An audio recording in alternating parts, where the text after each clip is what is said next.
When they write my story, they're gonna say that I did it for the glory. Unstoppable and unbreakable. 2 words.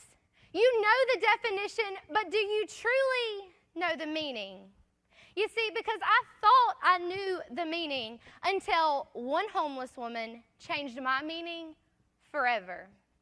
You see, I met this woman one hot August Friday afternoon in Meridian.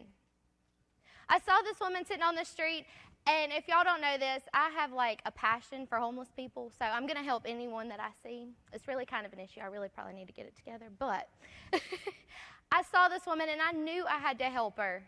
So I went to Chick-fil-A, got her some food, got her a water bottle and a Bible.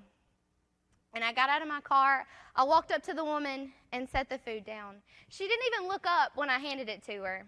And I thought, wow, okay, way to be ungrateful. And I began to walk away, and I got about a step away. She reached up and grabbed me by the hand, and she said, with tears in her eyes, streaming down her face, she said, "You're the first person to acknowledge me in 2 weeks. The first person to speak to me in 2 weeks." And it broke my heart, because at that moment I knew that she was broken and she needed help. So I said, "Ma'am, if you don't mind, can I pray with you?" And she said, "Of course." So I got down and we prayed. And after I said amen, I said, "Ma'am, if you don't mind me asking, how did you get here?" And you see, at the time, I didn't know what I meant when I said it, but the words that came out were, "How did you get here?" And she looked at me and she said, when she was 4 years old, both of her parents had died in a car accident. She was immediately put into the foster system because she didn't have any other family. When she was 12, she had been in 8 different foster homes. By the time she was 13, the family she was living with, the father was sexually abusive, and she got pregnant. So by the time she was 14, she'd had a baby that died.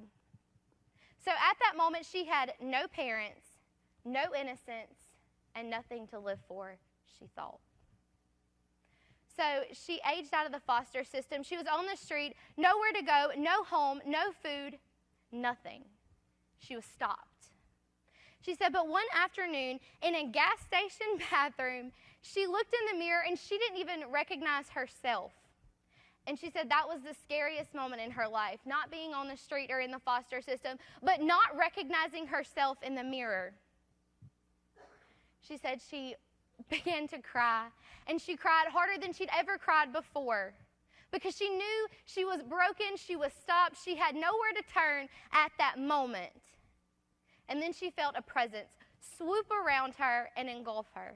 And she said, at that moment, I knew that Jesus was speaking to me, and he was telling me that I could do anything in the world that I wanted to. She said, I put my face in the sink and washed it. And when I looked up, I recognized myself for the first time in such a long time. And in that moment, she knew that she was truly unstoppable, that she was unbreakable. So you can look at me and you can say, Anna, I don't have anybody in my corner backing me. I don't have anybody that loves me. I have nothing. I'm all alone. And I would look at you and I would ask you the same question that I asked her, how did you get here? But this time I would know where the question came from. And you would say, my ag teacher brought me to this convention. They brought you here to see us and to experience convention. And I would say, there's your support system right there. Because let me tell you, our ag teachers are overworked and underappreciated. So I want to thank all of the ag teachers right now. Thank you for everything that you do for us. Because you see,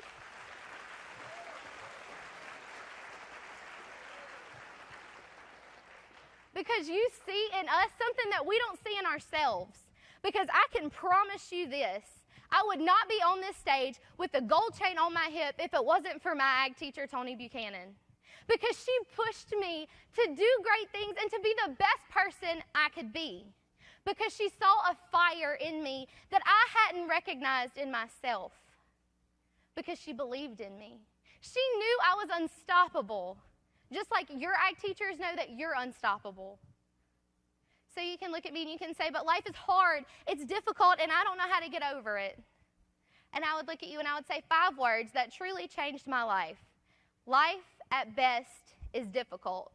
So even when you're on that mountaintop, it's going to be hard because life is not easy, let me tell you. It's hard.